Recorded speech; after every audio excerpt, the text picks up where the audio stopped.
Before voices learned their own names, and before hands knew they were hands, the Nile slowed its wandering and looked upon the quiet banks with a tenderness born of eternity. And remembering the sun's first warmth, it gathered silt like dreams, dark and rich with patience, and whispered to the land that it was time. And the clay listened, softening under the river's embrace, allowing itself to be shaped not by force but by care. And the Nile cradled this forming gently, wrapping it in cool currents by night, and offering it to the sun by day. And the sun, faithful and watchful, leaned low with a golden smile, warming the shapes until breath trembled within them. And thus the children of clay opened their eyes not to fear, but to protection, not to hunger, but to belonging. For the first thing they felt was the river's arm around them, and the second was light upon their faces. And the Nile loved them instantly, with a love deeper than banks and wider than seasons, promising without words that it would return, that it would feed, that it would remember them even when they forgot themselves. And the children rose unsteady, learning balance from reeds and patience from stones.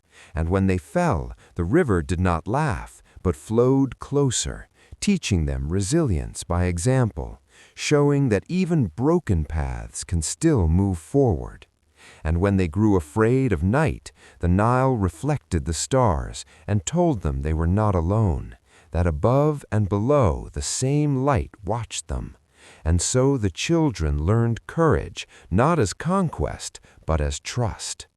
And the sun watched this bond with quiet pride, knowing that creation is not complete until it is cared for. And seasons passed like slow heartbeats, and the children shaped tools from clay and stone, and songs from breath, and stories from memory, each one carrying a fragment of the river's rhythm. And when drought came like a cruel question, the Nile gathered its strength and returned, flooding the banks with reassurance, saying without speech that absence is not abandonment. And the children wept with relief and gratitude, pressing their hands into wet earth as if touching a mother's face. And the Nile felt those hands and vowed to protect them as long as it could flow. And so it learned vigilance, watching the skies, listening to the highlands, preparing itself to give even when it ached. And in this giving, it taught the children generosity, showing them that survival shared becomes civilization.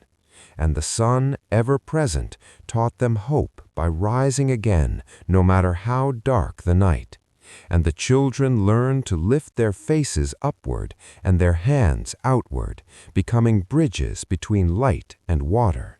And as they grew, they sometimes strayed, sometimes forgot to listen, sometimes took more than they needed, and the Nile corrected them not with wrath, but with reminder, pulling back when respect was lost, returning when balance was remembered, guiding them toward harmony rather than rule. And through this the children learned wisdom, understanding that love protects but also teaches, and that care includes boundaries as much as comfort. And the river sang this lesson endlessly in its movement, and the sun sealed it in warmth. And the world slowly filled with footsteps, laughter, labor, and prayer, all born from clay once held by water.